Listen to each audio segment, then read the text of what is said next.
Hey, what's up everybody? It's your mortgage expert, Brian McCauley here. So are you thinking about buying a house in DFW in 2025 and you just can't decide? Is now the right time? Should I wait a little longer? Should I wait on interest rates to drop? I know the market's kind of soft. It's in the buyer's favor. I can get such a good deal, but at the same time, I don't love these rates. And so I'm thinking about potentially waiting until 26. This is the big question that people are wondering. Buy now or wait a little longer? In this video, I'm going to tell you why waiting is the wrong move and it's actually going to cost you money. Let's get into it.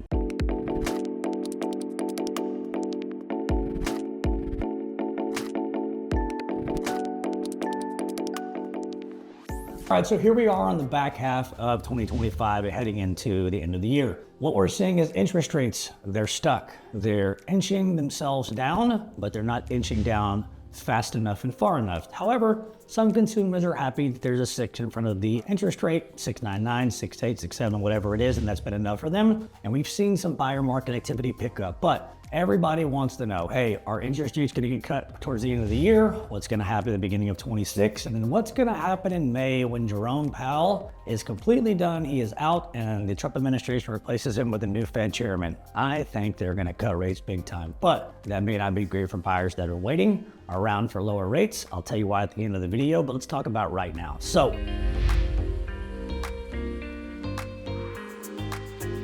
I want you to think about something. I've been doing this for 21 years, and what I'm trying to get people to think bigger on is return on investment, total cost of home, not just interest rate and payment. So what I want to do is I'm going to give you some simple examples to run some math on so you can see buying a house as a whole, what it costs you, what it saves you, and obviously how the market works as rates continue to decline. So if we just do an example of somebody buying a $400,000 house today, putting 10% down, they get a 30-year fixed note. Let's say the interest rate is 6.99%, right? That puts them in a monthly payment of like $2,400. We'll call it $2,400 to be safe, okay? And let's say they go under contract and they get that house at $400,000, 6.99. They're fine with the payment. They get a $10,000 closing cost credit from the seller, which is really, really nice because obviously in a market that's slightly soft, the sellers are willing to give concessions, and most of the time people will take those credits as closing cost credits because obviously it keeps the cash in the person's pocket. But the dilemma is, well, should I just wait another 9 months? Obviously I'd love to get that $400,000 house with that $10,000 credit, but I really like to get it when interest rates are at 5.99. So this is where the big challenge comes in, and I want everybody to pay close attention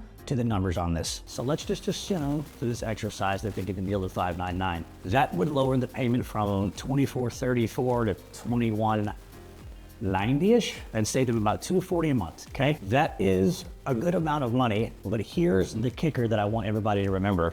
If interest rates go from 6.99 to 5.99, that $400,000 house is not going to stay at $400,000, nor are you going to get that $10,000 concession towards closing costs as the buyer.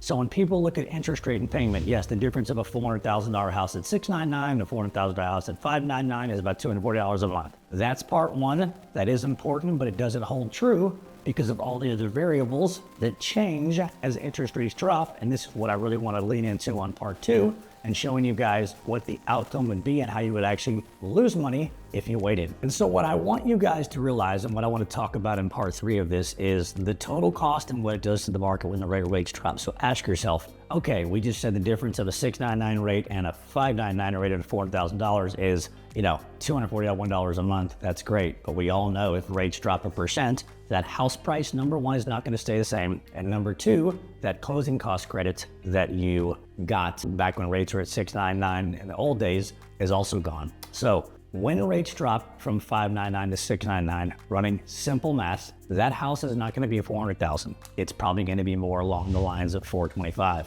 So now you have to compare apples to oranges, which is, hey, I had a 6.99 rate and a 5.99 rate at $400,000 and obviously $400,000. But when rates drop to 5.99, that $400,000 house is going to go to $425. So now you have to rerun the numbers at a $425,000 house with 10% down at $599. Now that payment is $2,330 because of the increase in the price. So what you want to look at is the original payment was $2,434. The new payment is $2,330.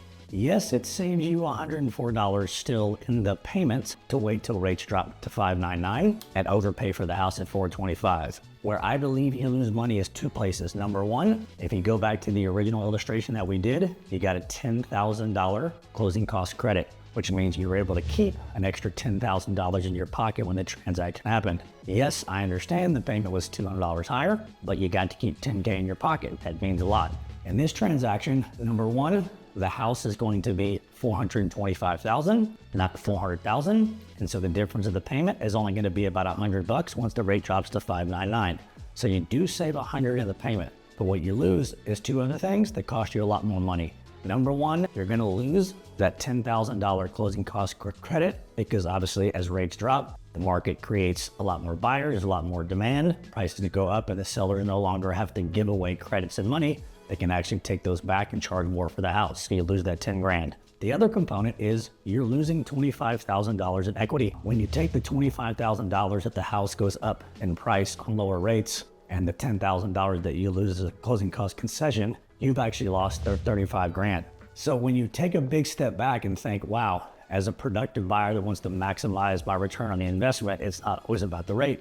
It's about the total overall cost of the transaction. Transaction one was $400,000, $699, $10,000 back in your pocket. Transaction two was $400,000, $599, $10,000 in your pocket. But that's not going to happen because when the rates drop, what's really going to happen is $425,000 house, $599 rate, saves you $100 in the payment, but you no longer get the $10,000 concession, and you're now losing out on the $25,000 in appreciation that you could have gotten if you bought it now versus then. So it's actually a loss of $35K to you. Now, when you think about it like that, somebody says, well, I still save $100 in the payment. Okay, great. I mean, $100 in a payment. If I say to you right now, I'll give you $10,000 cash, or I'll give you $100 a month savings, which one would you want? Everyone will say cash because it takes a lot of time to get that return and that exchange back. In conjunction, part of buying a property and creating wealth is letting the property go up over a period of time. Normally average is probably 4 to 5% a year, but when rates start to drop, it accelerates the 3 or 4 or 5% a year. And this is what happens again. And what's going to happen in the future in 26 and 27 as rates come down. So as a consumer, I want you to think, should I buy now or should I wait? If you're strictly talking about interest rates only in payment, you should wait. But that's not the way you should approach buying a house. You should approach buying a house, which is, hey, this market right now has great opportunities. You're able to get a house that you like at a price that you like and get a lot of closing costs and seller concessions to keep money in your pocket, to buy on the interest rate, to do all these things. When the market turns, my projection is we'll probably get 1, maybe 2 cuts by the end of the year. But I think May of 26, when they replace the chairman, whoever gets in there is going to cut interest rates dramatically, maybe 100, 150 bips. And I think the second half of 2026 and 2027 is going to be a really, really big boom.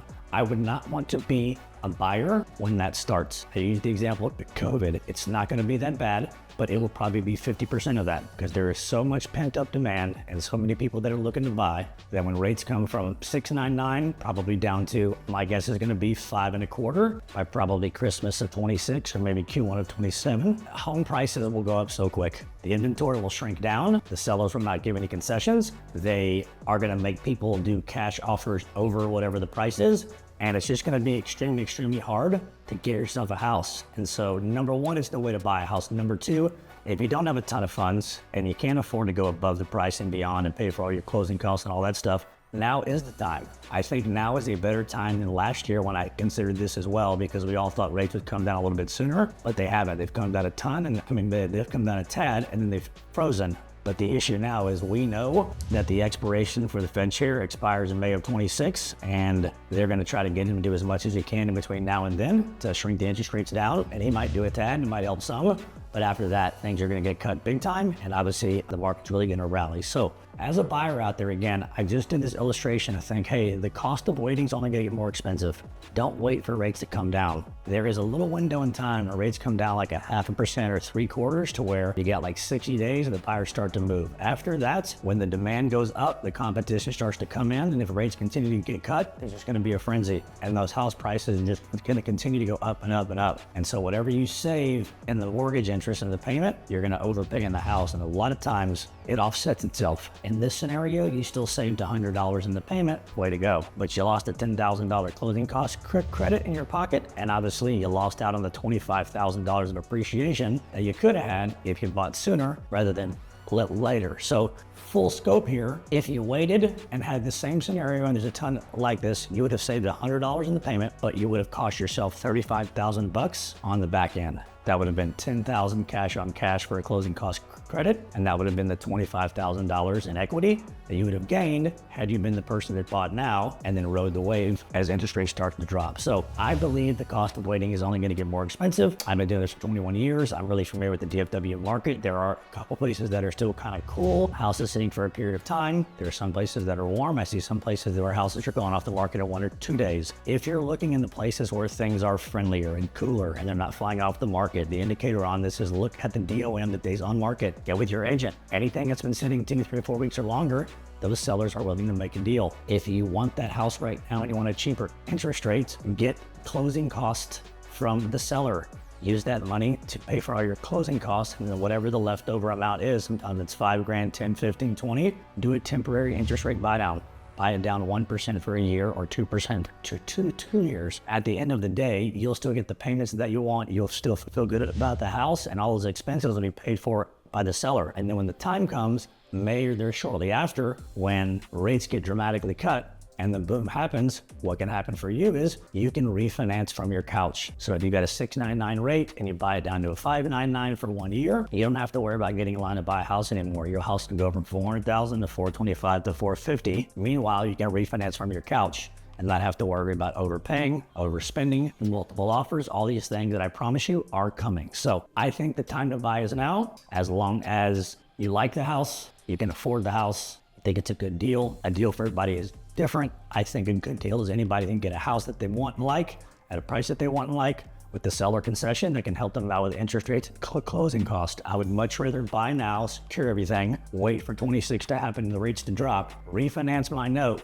from my couch, not have to worry about dealing with all the chaos and the buyers, watch my home price go up, and know that that's the best strategy that served me well versus waiting till the bottom when rates may get to 5.25. But I can promise you that $400,000 house, if rates are at 5.25 to 26, it's probably going to be 500 grand. And so the issue there is people lose out on 75 or 100K in equity, where if they would have bought now and waited, they could have refinanced, made $100 in equity, and if they don't want to be there, they could sell it. But who can do that and pick up $100,000 in a year? And so if you stop focusing just on the rate of the payment and look at the big picture, I think you will set yourself up for success. And I think considering buying in mid to late 25/early 26 might be the best option for most buyers that are sitting on the sidelines. So listen, realtor friends, buyer friends, hopefully you found this video helpful. If you did, do me a favor, like, comment, subscribe, even share this video with someone that you know that could benefit from hearing this, that they're a buyer that's on the fence. And if you want to have a conversation around your pre-approval, your home buying journey, or just have questions about like, Brian, should I buy? When should I buy? How does it all work? Call us, email us, text us. We are always here for you. Until next time, stay tuned.